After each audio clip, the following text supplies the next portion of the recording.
श्री श्याम धुनी। जय श्री श्याम जय श्री श्याम, खाटू वाले बाबा जय श्री श्याम। नीला घोड़ा लाल लगाम, जापे बैठे बाबा श्याम। जग में सुंदर है दो नाम, जय श्री श्याम बाबा जय हनुमान। जो भी आए खाटू धाम, पहली बार में बनते काम। जो भी बोले जय श्री राम, उसके कष्ट हरेंगे श्याम।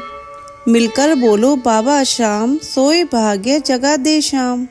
हारे के है साथी श्याम, हार बदल दे जीत में श्याम।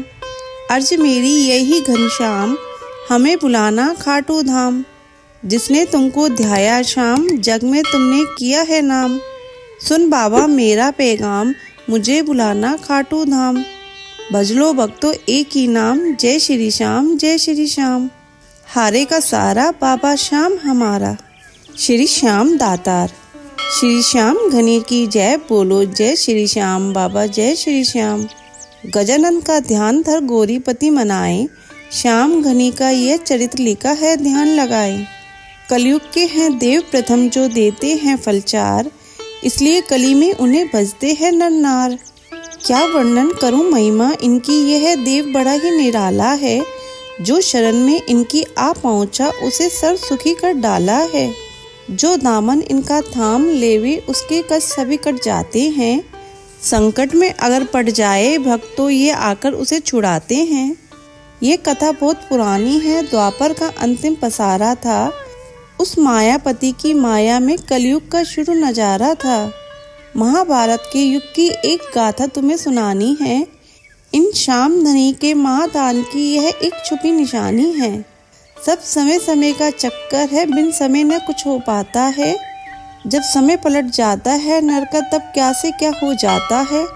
थे कौरव पांडव भाई भाई, पर भाईचारा रहा नहीं। आपस की खींचातानी में कुछ कुल में बाकी रहा नहीं। थे धर्म युधिष्ठिर उस कुल में, पर धर्म से पला नहीं। पापी दुर्योधन के आगे कुछ चारा उनका चला नहीं। संकल्प था दुर्योधन का, जीते जी इन्हें मिटा दूंगा। मिट जाए चाहे संसार, सभी पर नामों निशान मिटा दूंगा। एक रोज छली दुर्योधन ने एक सुंदर खेल रचा डाला। उस खेल में पापी ने विष भीम बलि को दे डाला। मूर्छित हो गया जब भीम बलि दरिया में उठाकर डाल दिया। मानो दुर्योधन ने ऐसे जीवन का कांटा निकाल दिया। ऐसी हालत में भीम जिस समय नागलोक में जा पहुंचा है, वासुकी नाग की कन्या का मानो स्वाग आ पहुंचा है। वासुकी की नाग को एक समय माँ पार्वती ने वचन दिया, होवे कन्या उत्पन्न तेरे, ऐसे सुंदर आशीर्वाद दिया। यह कन्या वही अहलवती थी, जो माँ की वरदानी थी। शिव की पूजन नित करती थी, संतवती थी, गुण खानी थी। शिव के पूजन में एक रोज ये ताजे फूल न चढ़ा सकी। माता पार्वती भी अपने कुछ मन के भाव न छुपा सकी। माँ पार्वती ने क्रोधित हो उस कन्या को शाप दिया, मुरझाए पुष्प चढ़ा के पति का मेरे अपमान किया।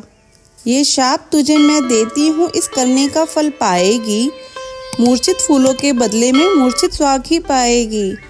अहलवती बोली, माता सब जब तब नष्ट हो जाएगा। घर उजड़ गया जो स्वाग मेरा, तो जन्म भ्रष्ट हो जाएगा। अपराध हुआ मुझसे माता, वरदान दूसरा दे डालो। सुख से भर दो झोली मेरी, यह जीवन मेरा ले डालो। बल बुद्धि में होगा अपार, उसे जीत न कोई पाएगा। ये पुरुष वही था भीम, जिसे वहाँ मूर्छापन में पाया है। वासुकी नाग की कन्या ने झट अमृत इन्हें पिलाया है। फिर नारद मुनि की आज्ञा से दोनों का हुआ विवाह वहाँ। इसी तरह से भीम बलि कुछ करते रहे व्यवहार वहाँ। जब आई शुद्धि भ्राताओं की, बोले अब चला मैं जाऊँगा। यह वचन अहलवती देता हूँ, जब चाहोगी आ जाऊँगा। भीम के यहाँ आ जाने से खुशी पांडव कुल में भारी थी। यह वही समय आ पहुंचा था जब महाभारत की तैयारी थी। उधर अहलवती के द्वारा एक सुंदर पुत्र उत्पन्न हुआ। मानो था वो भी महाबली, जीवन से सुख संपन्न हुआ। बर्बरिक नाम रखा उसका, और महातेज भी पाया है।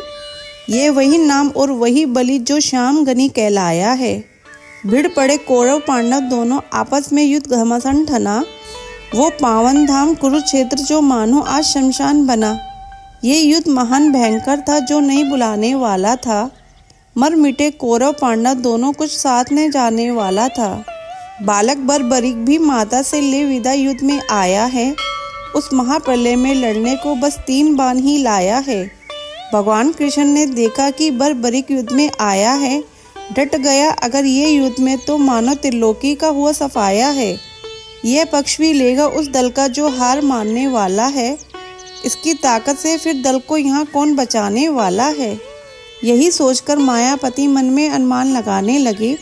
उस वीर बर्बरीक बालक पर माया के फंदे चलाने लगे। भगवान कृष्ण ब्राह्मण बनकर जब सामने उसके आए हैं, बालक की अनूठी देख छवि प्रभु मन ही मन मुस्काए हैं। भगवान ने पूछा जब उससे तो हाल सभी बतलाया है। उस युद्ध में मैं भी भाग लूँगा ये निश्चय मैंने ठहराया है।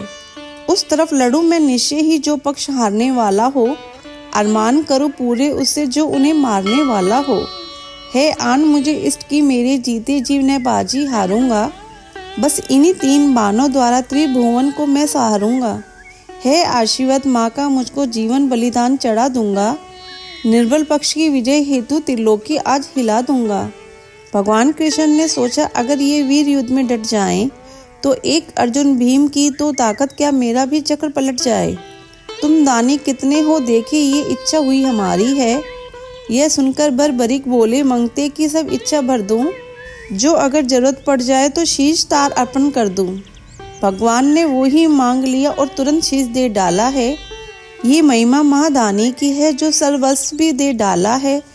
पर उस योद्धा ने मांगा था ये जो मांगोगे दे जाऊंगा। दे दो एक वचन मुझको कि ये युद्ध देख मैं पाऊंगा। इसलिए शीश को लेकर के प्रभु ने ऐसा विधान किया। उस कटे शीश को युद्ध स्थल में एक खंबे पर स्थान दिया। जब महाभारत के युद्ध में मिट गए सभी कौरव लड़कर, मिल गई विजय जब पांडवों को करते थे बातें बढ़ चढ़कर। जब बोले कृष्ण भगवान स्वयं ये युद्ध किसी ने किया नहीं, तब फैसला दिया शीश ने ये जो देखा सो बतलाते थे। इस कुरुक्षेत्र की भूमि में मायापति ही दर्शाते थे। भगवान कृष्ण की महिमा से पांडवगण का जयकार हुआ। काली खप्पर वाली द्वारा सब दुष्टों का संहार हुआ। भ्रम दूर हुआ पांडवगण का। भगवान श्री कृष्ण मुस्कुराते हैं। उस कटे शीश की ओर देख मोहन बलिहारी जाते हैं। फिर आशीर्वाद दिया प्रभु ने हाथ उठा प्रसन्न होकर। कलयुग में पूजे जाओगे तुम कुल देवता होकर।